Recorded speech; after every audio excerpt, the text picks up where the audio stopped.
এক বাটি জল বিছানায় ফেলে কাণ্ড বাঁধিয়ে সকাল সকাল পাড়ায় একটা সুরাপান করা কুমিরকে শুয়ে থাকতে দেখে ইগনোর করে আমি চলে গেলাম পড়াতে।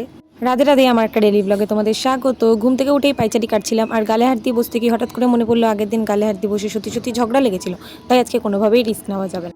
যাচ্ছিলাম গুটি গুটি পায়ে পড়াতে, আর এই জায়গাটা আসলেই না আমার শহরের মাঝখানে এক টুকরো গ্রাম দেখতে পাই মনে হয়। বাড়িতে এসেই ঠাকুরকে ভোগ দিলাম আর সেটাই নিজে একটু খেয়ে নিলাম।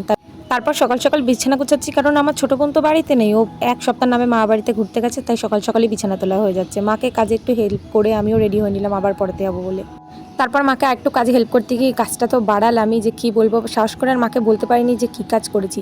বিছানার উপর পনির কাটতে নিয়েছিলাম, এক বাটি জল নিয়ে আর ধূপ করে বিছানার উপর একটু জল ফেলে দিয়েছি, যেটা তোমাদেরও দেখালাম না, মাকেও বললাম না। পড়াতে যাওয়ার আগে মা ভাত বেড়ে দিচ্ছিল। একাদশীর পরের দিন সকালবেলা আমি সেদ্ধ ভাতই খাই, বলতে গেলে 1 মাসে 15 দিনই আমি সেদ্ধ ভাত খাই। একাদশীর আগে পরে বলে সেরকম কোনো ব্যাপার নেই, সেদ্ধ ভাত খেতে আমার অনেক বেশি ভালো লাগে।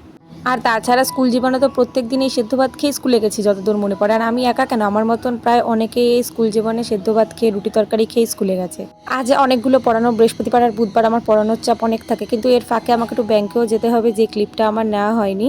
যে ফ্ল্যাটে পড়াতে যাই সেখানে দিনের বেলা এরকম রাতের মতন গুটগুটে অন্ধকার থাকে। পড়িয়ে বাড়ি ফিরে ব্যাংকে গিয়ে কাজ মিটিয়ে আবার বিকেলবেলা পড়াতে বেরিয়েছিলাম। পড়ানোর ফাঁকে কিছু টাইমের জন্য বাড়িতে এসেছিলাম, শেষদিমণি আমের আচার দিয়েছিল, সেটাই খেতে খেতে আবার পড়াতে চলে গেলাম। এভাবেই আমার একটা সুন্দর দিন শেষ হলো। দেখা হচ্ছে পরে মিনি ব্লগে, টাটা।